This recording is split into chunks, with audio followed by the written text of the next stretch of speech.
Kristus datang ke dunia pada waktu Natal. Dan memang dia datang membawa sebuah misi. Kita lihat Yohanes 6 ayat 38, dia bilang, "Aku telah turun dari surga bukan untuk melakukan kehendakku, tapi untuk melakukan kehendak Dia yang mengutus aku."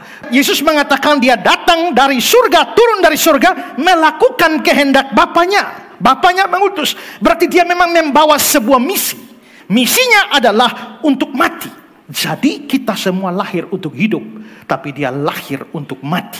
Galatia 1:3-4. Tuhan Yesus Kristus yang telah menyerahkan dirinya karena dosa-dosa kita untuk melepaskan kita dari dunia yang jahat, yang sekarang ini menurut kehendak Allah dan Bapa kita. Dan Lukas 4:43. Aku harus memberitakan Injil Kerajaan Allah, sebab untuk itulah aku diutus. Berarti Yesus mempunyai misi ke dunia ini, misi penebusan, penyelamatan, dan pemberitaan Injil. Sepanjang lebih dari 3 tahun dia berkeliling bersama murid-muridnya dari kota ke kota, desa ke desa, beritakan Injil. Dan pada akhirnya dia melakukan pekerjaan penebusan dan penyelamatan dengan naik dan mati di atas kayu salib. Dilihat dari misinya ini atau tujuan ini, maka sebenarnya pada waktu dia sudah mati di atas kayu salib, misinya telah selesai. Beberapa saat menjelang dia mati, dia tahu bahwa semuanya akan segera selesai. Maka dia sudah berdoa kepada Bapaknya. Yohanes 17 ayat 4. Aku telah mempermuliakan engkau di bumi dengan jalan menyelesaikan pekerjaan yang engkau berikan kepadaku untuk melakukannya. Menyelesaikan. Dia tahu bahwa begitu dia mati, misi ini selesai. Sebelum dia mati beberapa saat, dia langsung, karena dia tahu pasti itu akan terjadi, dia bilang bahwa dia menyelesaikan pekerjaan yang engkau berikan. Dan seluruh pekerjaan Kristus sudah selesai. Maka setelah itu dia menyerahkan nyawanya, mati, dan lalu bangkit. Lalu selama 40 hari menunjukkan dan membuktikan bahwa dia hidup. Dan setelah itu dia kembali ke surga. Dengan demikian, kembalinya Kristus ke surga itu menandakan bahwa misi yang dia bawa, tujuan yang dia bawa datang ke dalam dunia, itu memang sudah selesai. Maka kelarlah pekerjaan Kristus di bumi. Karena itu jangan pernah harap Kristus datang ke bumi lalu mati lagi. Tidak mungkin itu terjadi. Karena sudah selesai. Beres. Lengkap. Yohanes 19 ayat yang ke-30.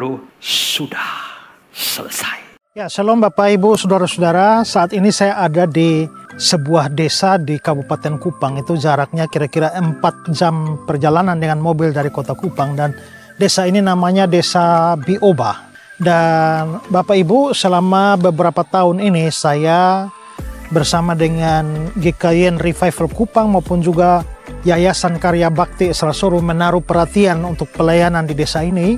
Dan di sini kami membangun sebuah sekolah untuk anak-anak SD, sekolah berasrama, dan juga mau membangun sebuah gedung tempat ibadah untuk orang-orang Kristen di tempat ini. Dan saudara, kalau saudara melihat di belakang ini adalah gedung sekolah yang kami sudah selesai membangun dengan 6 ruangan dan masih dipergunakan untuk murid dari kelas 1 sampai kelas 4, sementara 2 ruangannya dipakai untuk menjadi asrama buat anak-anak. Jadi di sekolah berasrama untuk anak-anak yang dilayani oleh Bapak dan Ibu Daniel yang sangat berpengalaman di dalam pelayanan berasrama. Nah, anak-anak yang menjadi murid-murid di dalam sekolah ini datang dari desa-desa sekitarnya. Dan kami berharap bahwa ke depan itu ada menjadi pusat pendidikan Kristen di tempat ini. Sementara itu juga saudara, kami mau berencana membangun satu gedung kebaktian. Karena jemaat di sini belum mempunyai tempat kebaktian. Kalau saudara lihat, ini sudah ada tiang-tiang yang berdiri. Dan kalau saudara lihat tenda biru di sana, itu kami masih beribadah atau masih berbakti setiap hari Minggu di bawah tenda ini, dan menjadi problem besar kalau hujan turun, ya. Nah, karena itu kami sudah berencana untuk membangun mulai minggu ini. Kita sudah membangun dengan tiang-tiang ini, dan setelah itu tahap berikut akan atap supaya jemaat bisa beribadah di tempat ini, ya. Nah, ini kami dari Kupang bersama-sama dengan jemaat di tempat ini, dan pembangunan segera kami percepat karena dalam cuaca hujan semacam ini kasihan kalau jemaat berbakti lalu harus kehujanan. Nah, karena itulah saudara-saudara, saya Pendeta Esra Soru, saya meminta dukungan saudara-saudara semua, dukungan doa, dan kalau Tuhan menggerakkan saudara untuk ambil bagian di dalam pembangunan gedung kebaktian ini, saudara bisa menyalurkan dana bantuan saudara untuk pelayanan atau pembangunan gereja gedung kebaktian. Di layar saudara ini ada nomor rekening dari Yayasan Karya Bakti Esra Soru.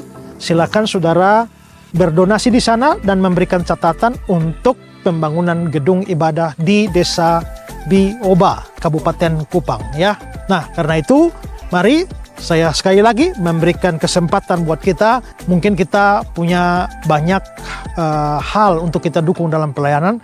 Tetapi kalau Tuhan memang menggerakkan saudara, mari ambil bagian bersama-sama dengan saya, GKIAN Revival Kupang, dan Yayasan Karya Bakti Esra Soru.